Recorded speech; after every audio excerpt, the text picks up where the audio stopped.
Dr. Lisa Martinez stood at the observation deck of Research Station Horizon. She watched the stars through the thick glass windows. The station moved slowly around the gas giant Kepler 442b.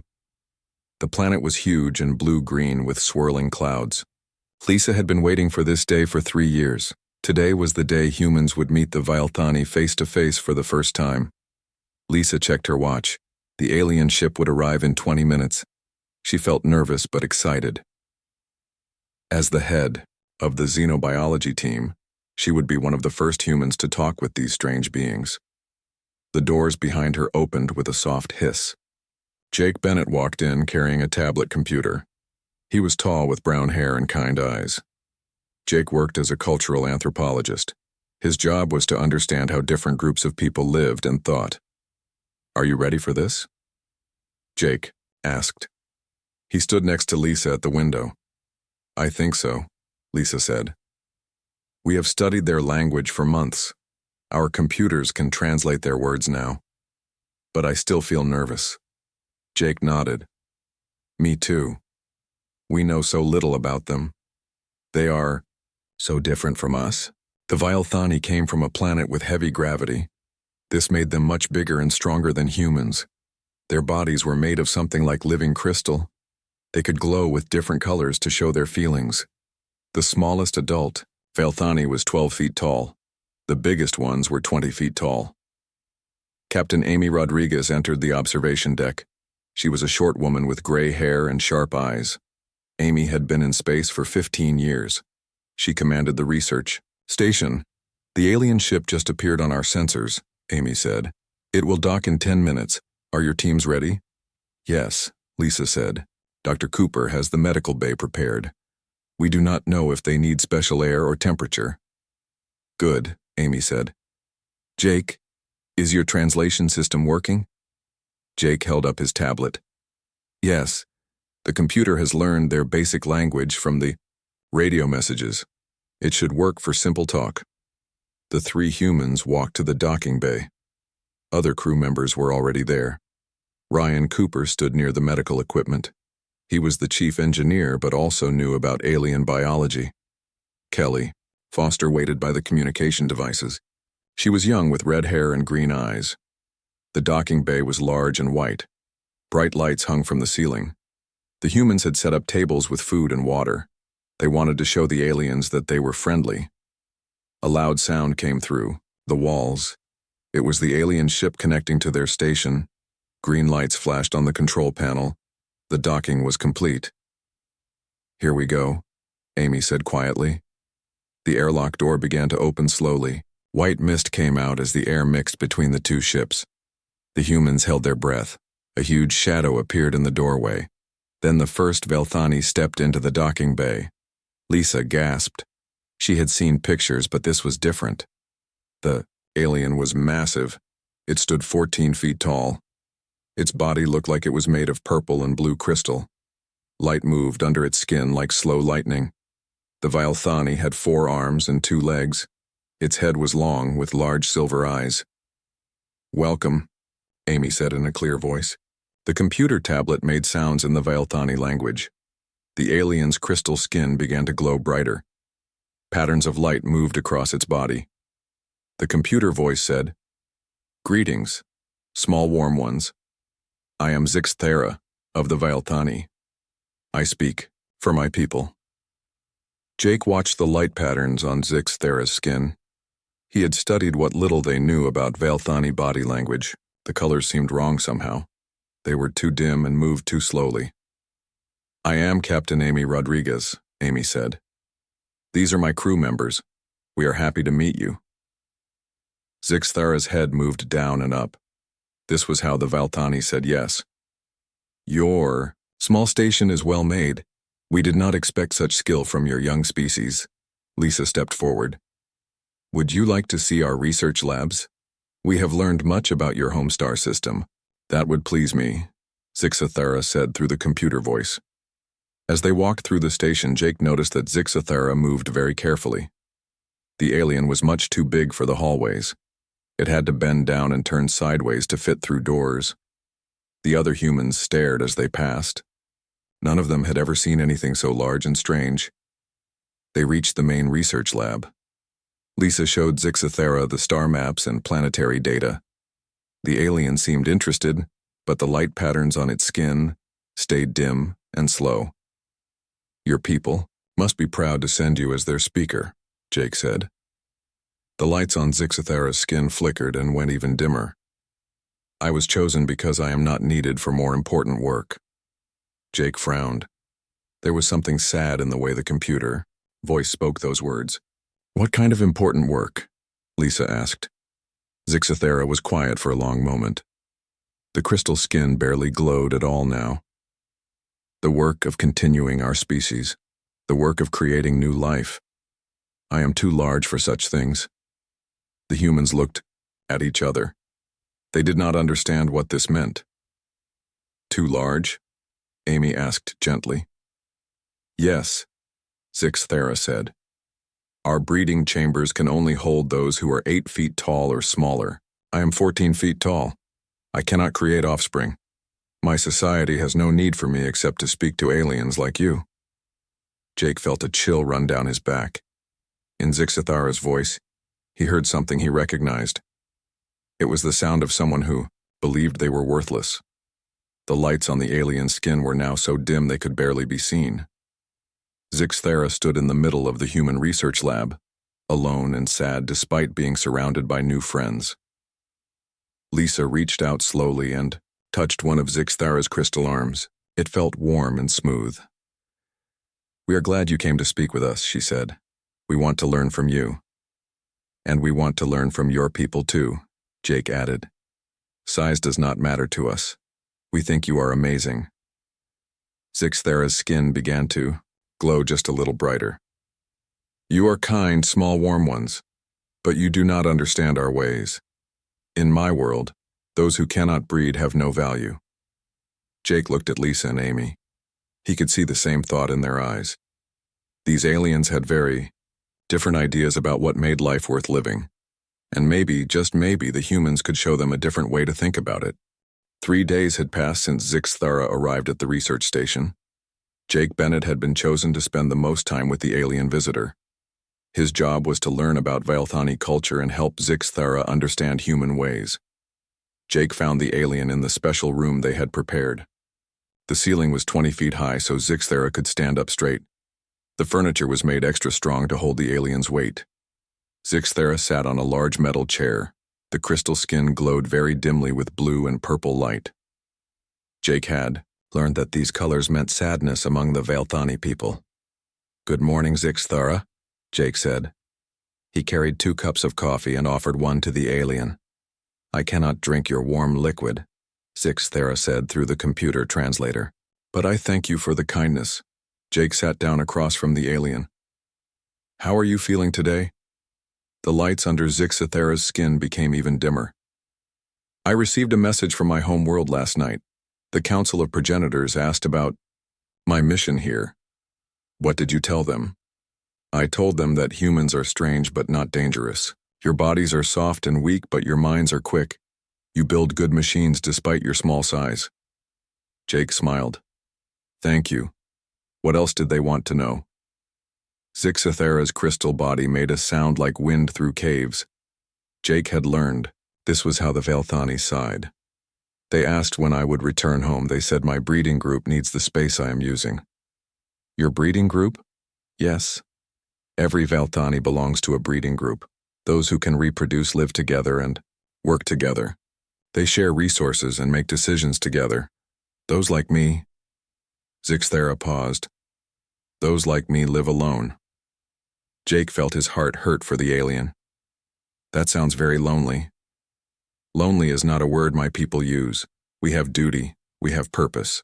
Those who can breed have the purpose of making new Vailthani. Those who cannot breed have the purpose of serving those who can." "What if someone does not want to breed?" Jake asked.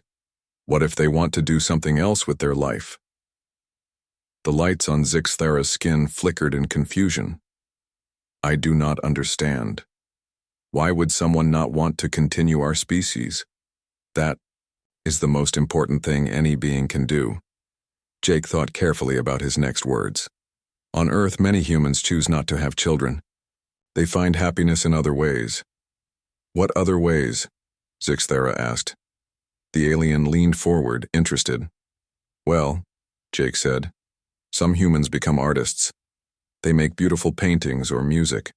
Some become teachers and help others learn. Some explore new places or invent new things. Some take care of animals or plants. But if they do not breed, what happens to their genetic line? It ends, Jake said simply. And that is okay. They are still happy. They still have good lives. Zixthera was quiet for a long time. The crystal skin barely glowed at all.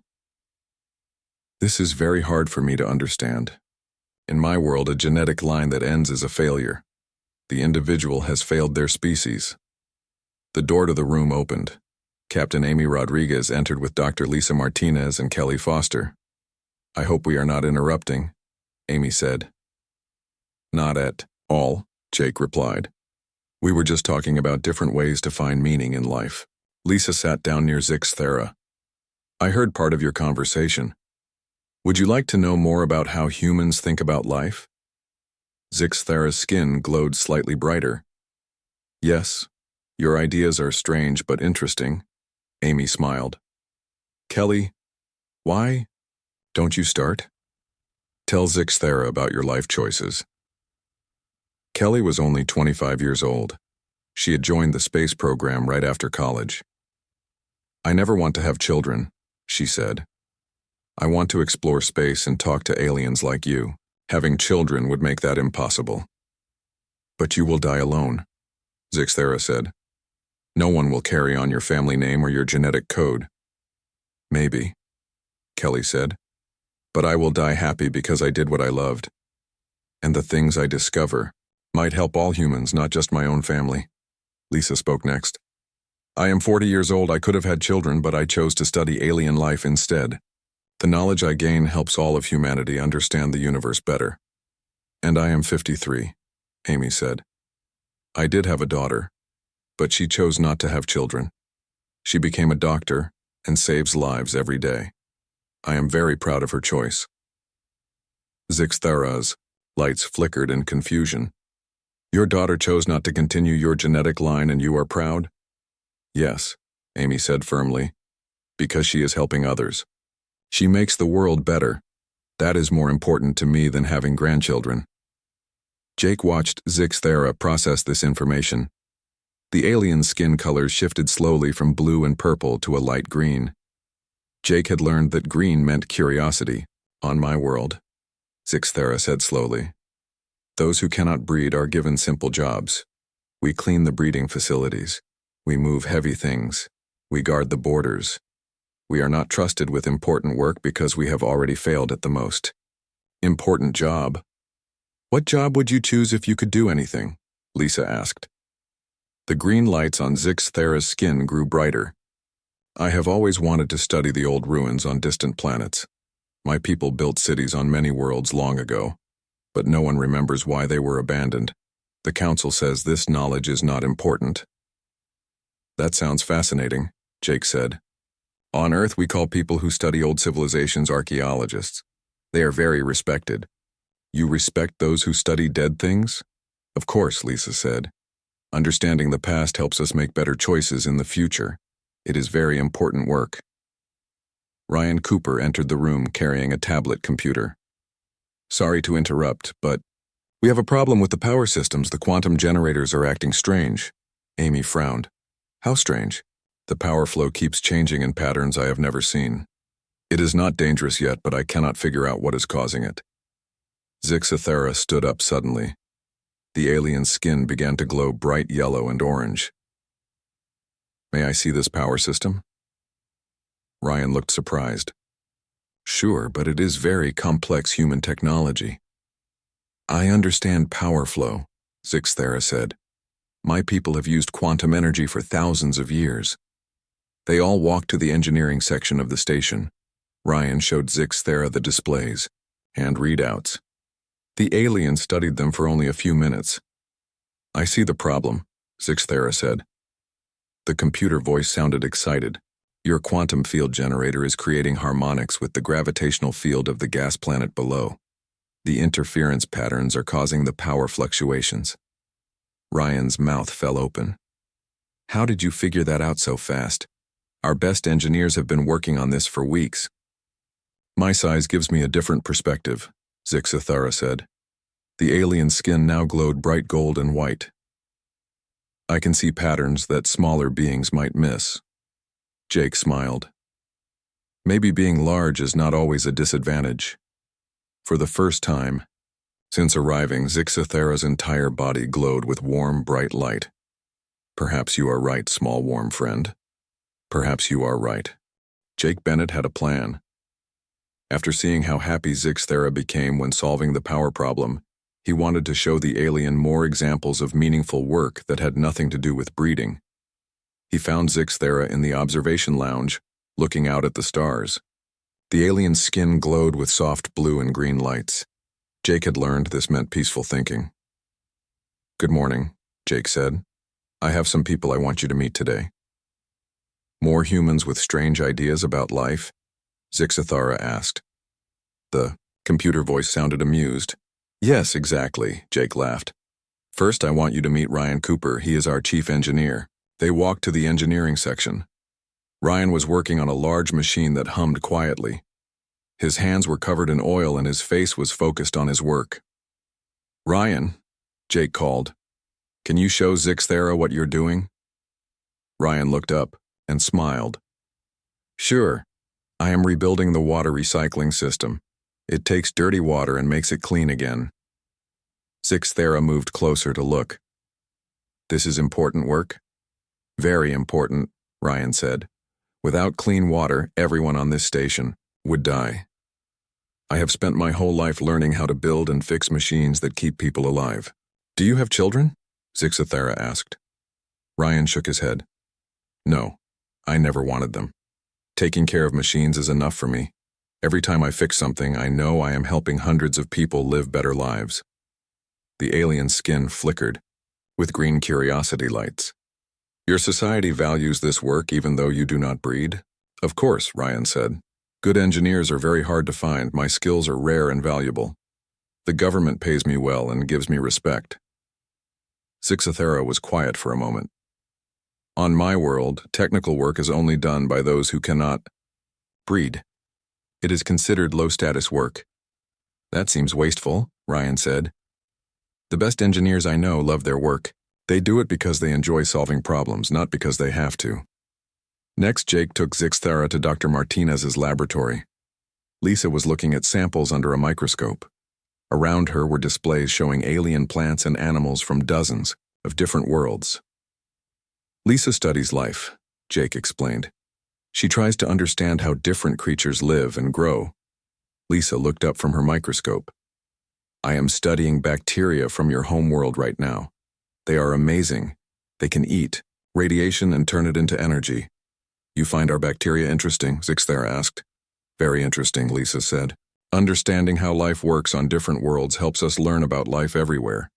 Maybe someday this knowledge will help us cure diseases or grow food in space. But this knowledge does not help you breed more humans. Lisa laughed. No, but it might help humans live longer and healthier lives. It might help us explore new worlds. Those things are just as important as having children. Do you have children? Zixathara asked. No, Lisa said. I spend too much time traveling to different planets. But I have trained many students who will continue my work after I am gone. In a way, they are like my children. Zixathara's skin lights shifted to bright yellow. You pass on knowledge instead of genes? Exactly, Lisa said. My ideas and discoveries will live long after I die. That is my gift to the future. Their next stop was the communications center. Kelly Foster sat in front of several screens showing radio signals from across the galaxy. She wore headphones and was typing quickly. Kelly talks to people on other worlds, Jake explained. Kelly looked up and pulled off her headphones. I just received a message from the Mars colony. They are having problems with their farming systems. What will you do? Zixathara asked. I will connect them with an expert on Earth who can help them fix the problem, Kelly said. That is my job. I help people share information across space. This is valuable work? Very valuable, Kelly said. Without good communication, human colonies would be isolated and alone. Many would fail. I help keep our civilization connected. And you chose not to have children for this work? Kelly nodded. I love traveling to new places and meeting new people. Having children would mean staying in one place. I would rather help connect the whole human race than raise just one family. Zixathara's skin began to glow brighter. I am beginning to understand. You humans find many different ways to help your species. That is right, Jake said. We believe every person has different talents. Society works best when people use their talents, not when everyone does the same thing. Their last stop was the art studio. It was a small room filled with paintings, sculptures, and musical instruments. A man with long hair was painting a picture of the gas giant outside. This is Mark Davis, Jake said. He makes art. Mark looked up from his painting. His hands were covered in colorful paint. Hello, Zixthara. Welcome to my studio. What is art? Zixthara asked. Mark thought for a moment. Art is beauty. It is making things that touch people's hearts and minds. This painting shows how I feel when I look at that planet outside. But what is the purpose? How does this help humans survive? Art makes life worth living, Mark said. Humans need more than just food and shelter. We need beauty and meaning and emotion. Art gives us those things. Zixthara studied the painting. It showed the gas giant as a swirling dance of colors and light. It is pleasant to look at. Thank you, Mark said. I have never had children, but my art will last for many years. People will look at my paintings and feel happy or peaceful or excited. That is how I give something to the future. Mark picked up a small sculpture from his desk. It was made of metal and crystal and looked like a flower. I made this for you, he said, offering it to Zixathara.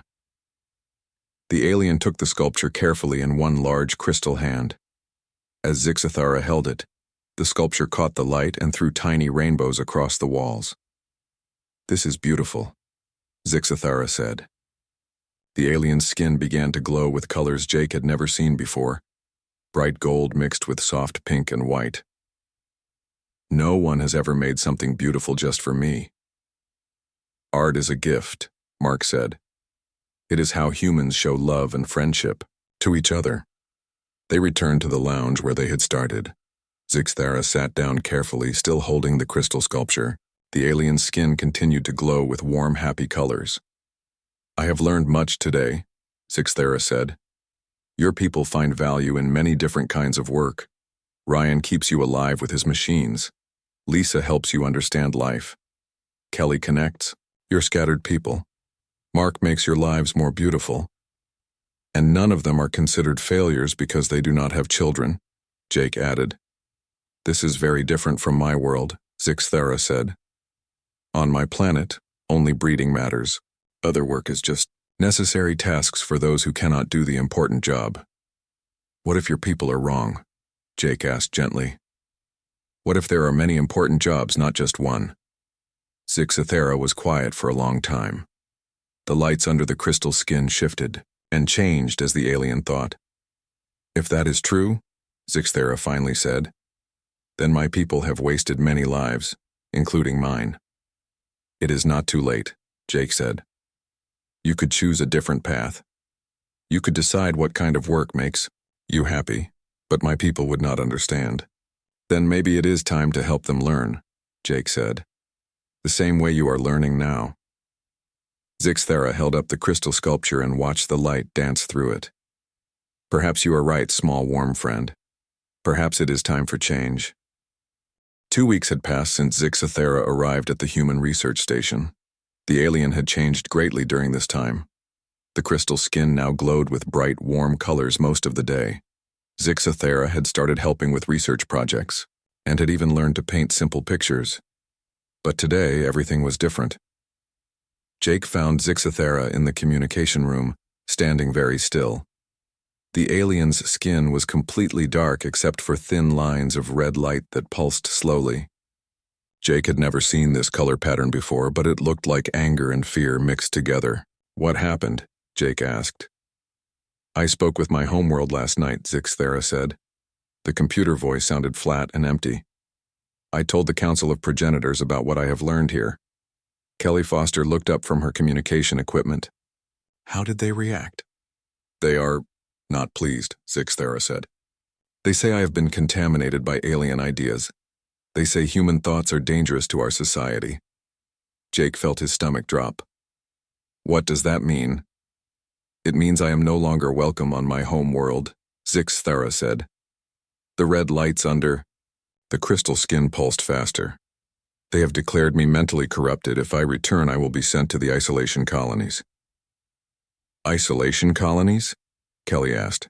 "Places where Vilthani who think wrong thoughts are sent to live alone until they die," Zixathera explained. "It is considered a mercy. The alternative is death." Captain Amy Rodriguez entered the communication room. She had heard the conversation from the hallway. "That is ridiculous. You have not been corrupted. You have been learning. Learning ideas that threaten our way of life," Zixathera said. "The Council says that if Vilthani stop believing that breeding is the highest purpose, our species will die out." "But what about all the good work you could do?" Jake asked. "What about studying the old ruins? What about helping solve problems like our power system?" "The Council says those things are distractions. They say I have forgotten my duty to serve those who can breed." Dr. Martinez entered the room carrying a tablet computer. "I heard voices. Is everything okay?" "No," Amy said. "Zixathera's people have rejected her for learning about human culture." Lisa looked shocked. "That is terrible. You have done nothing wrong. I have challenged 10,000 years of Vilthani culture." Zixathera said, "According to my people, that is the worst thing I could do." Jake felt angry. "Your people are wrong. You have grown and learned and become happier. How can that be bad?" "Because happiness is not the goal," Zixathera said. "Survival of the species is the goal. Individual happiness does not matter." Amy crossed her arms. "Well, we think individual happiness does matter, and we think your people are making a mistake." "You would say that to the Council of Progenitors?" Zixathera asked. "Yes," Amy said firmly, "if they would listen." Zixathera's skin flickered with surprise. "You would speak against the leaders of my entire species? To defend our friend?" "Absolutely," Jake said. Over the next few hours, the human crew worked together on a plan. They would request a formal communication session with the Vilthani Council. They would present evidence that Zixathera had not been corrupted, but had instead discovered valuable truths. That evening, the communication room was filled with humans and equipment. Large screens showed the faces of the Vilthani Council members. They were all smaller than Zixathera, with crystal skin that glowed in patterns of authority. The lead council member spoke first. "Humans of the research station, we understand you wish to discuss the contamination of our representative."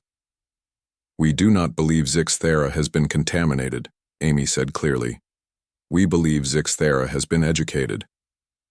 Education in ideas that threaten our society," another council member said.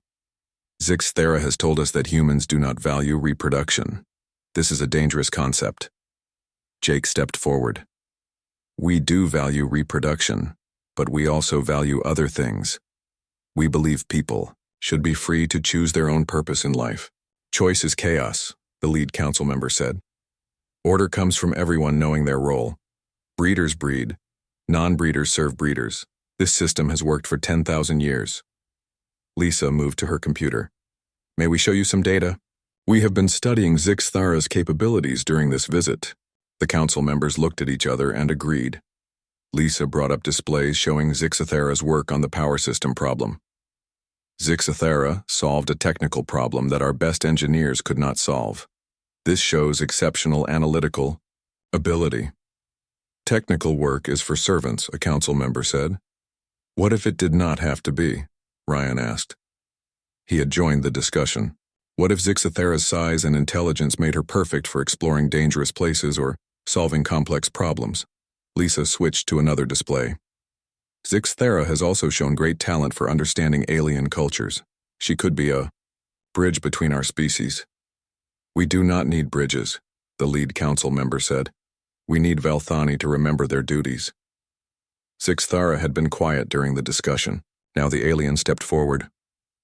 Honored council, may I speak? You may speak, but your words carry no weight. You have been contaminated. Zixathera's skin began to glow with steady white light. I have learned that I have value beyond my size. I have learned that my mind is strong and my ideas are worth hearing. I have learned that life has many purposes, not just one. These are human lies, a council member said. No, Zixathera said, the white light growing brighter. These are human truths, and they could be Velthani truths too, if we had the courage to accept them. The council members began flashing angry red lights. You see, the leader said to the humans, this is the contamination we spoke of. Zixathera no longer respects our authority or our wisdom. Maybe your authority and wisdom are not perfect, Jake said boldly. The silence that followed was long and uncomfortable. Finally, the lead council member spoke. Zixathera, you have a choice. Return home immediately and submit to re-education in the isolation colonies, or remain with the humans and be exiled from Velthani society forever. How long do I have to decide? Zixathera asked. One rotation of your current planet, approximately 36 Earth hours. The screens went dark. The communication was over. Zixathera stood very still for a long time. The crystal skin had gone completely dark. I am sorry, Amy said softly. We tried our best. You tried to defend me against the leaders of my entire species, Zixathera said. No one has ever done that before. What will you choose? Jake asked, though he was afraid of the answer. Zixathera's skin began to glow again, slowly building from dim blue to bright gold. I will choose the path that lets me use my mind and my talents. I will choose the path that values who I am, not just what I can breed. You will stay with us? Kelly asked hopefully. If you will have me, Zixathera said. I would like to continue learning about your human ways, and perhaps someday I can help other Velthani learn them too, Jake smiled. We would be honored to have you stay. But what about your people? Lisa asked. Will you miss them? Zixathera thought for a moment. I will miss the idea of my people, but the reality is that they never valued me anyway. Here, with you I have found something I never had before. What is that? Amy asked. I have found a place where I belong, Zixathera said. The alien's skin now glowed with the warmest, brightest light any of the humans had ever seen. 6 months had passed since Zixathera chose to stay with the humans. The research station had become the aliens' new home. But today was special. Today, they were moving to something much bigger and more exciting. Jake Bennett stood in the docking bay of the new ship called the Unity. It was a massive vessel built by both humans and Velthani working together. The ship was designed for long-distance exploration, with rooms big enough for Zixathera and other large aliens. This is amazing, Jake said, looking around at the huge hallways and high ceilings. Zixathera walked beside him, the crystal skin glowing with bright yellow and gold lights. I never dreamed I would see humans and Velthani building something together. How many of your people are joining us? Amy asked. She was now the captain of the Unity, as well as the research station. 12, Zixathera said. All of them are, like me, too large to breed according to our old ways. But they have heard about what I learned here. They want to try a different kind of life. The group walked to the main briefing room. It had chairs for humans and much larger seats for Velthani. Lisa Martinez was already there, setting up displays for their first mission. Tell me again where we are going, Jake said as he sat down.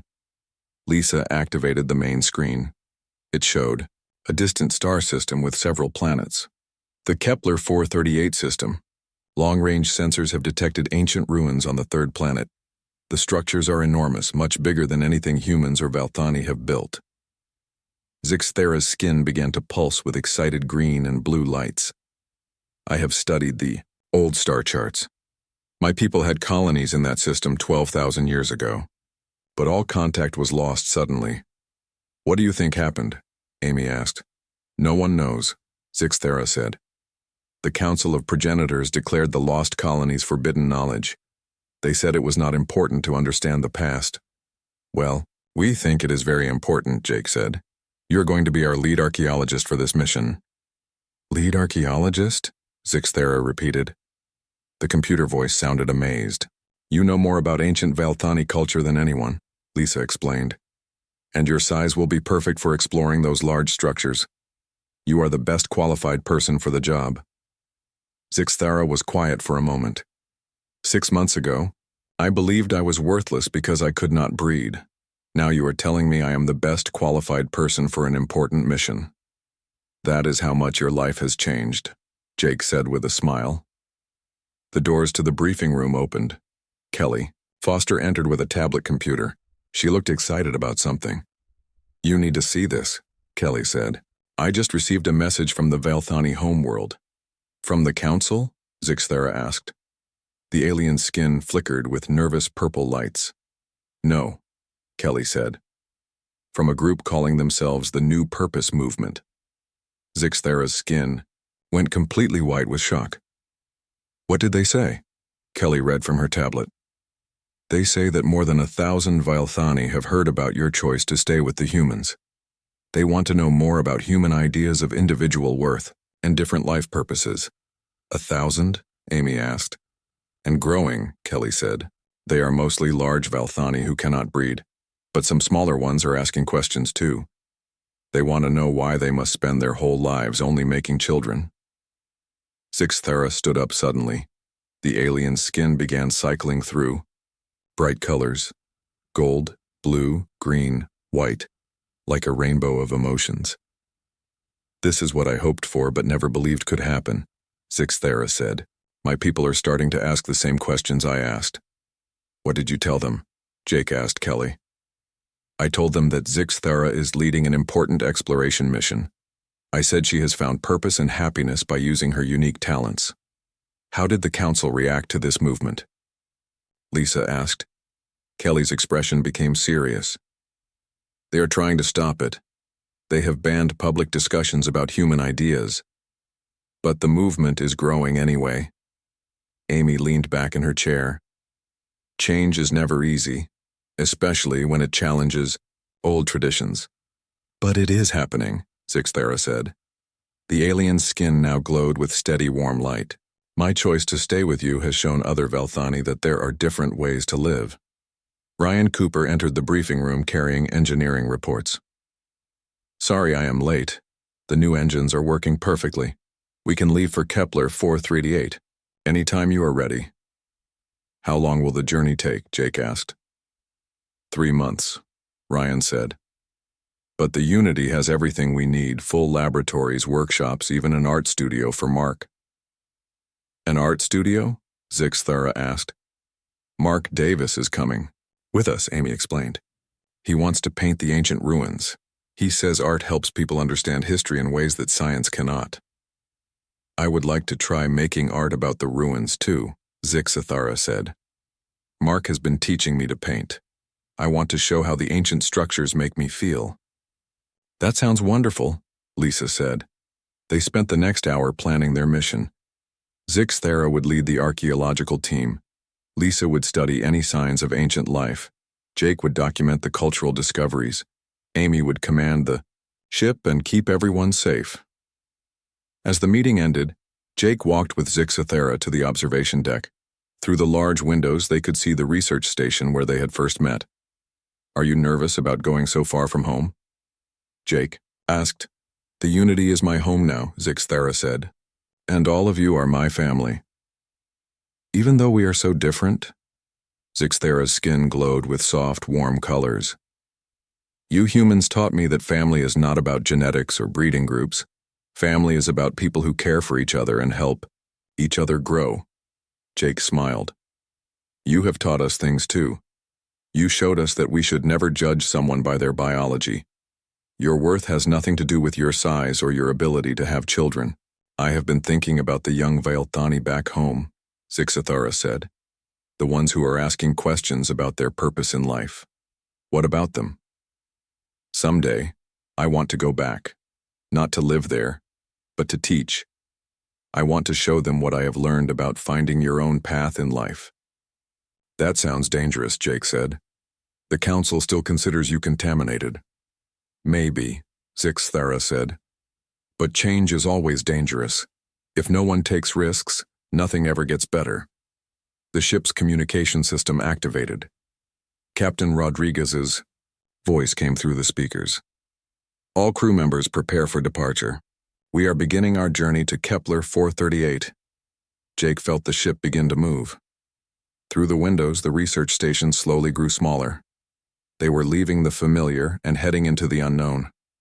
Are you ready for this adventure? Jake asked. Zixathara's entire body began to glow with brilliant light. Gold and white and blue all mixed together. I have never been more ready for anything in my life. As the Unity sailed into deep space, Jake thought about how much had changed. 6 months ago, Zixathara had been a sad, lonely alien who believed life had no meaning without breeding. Now, the alien was a confident explorer, leading an important mission and inspiring change across an entire civilization. The humans had given Zixathara new ideas about life and purpose, but Zixathara had given them something just as valuable, proof that their human values of individual worth and chosen purpose could help beings throughout the galaxy. Together, they were heading toward ancient mysteries and new discoveries. But more importantly, they were heading toward a future where all beings could choose their own path to happiness and meaning.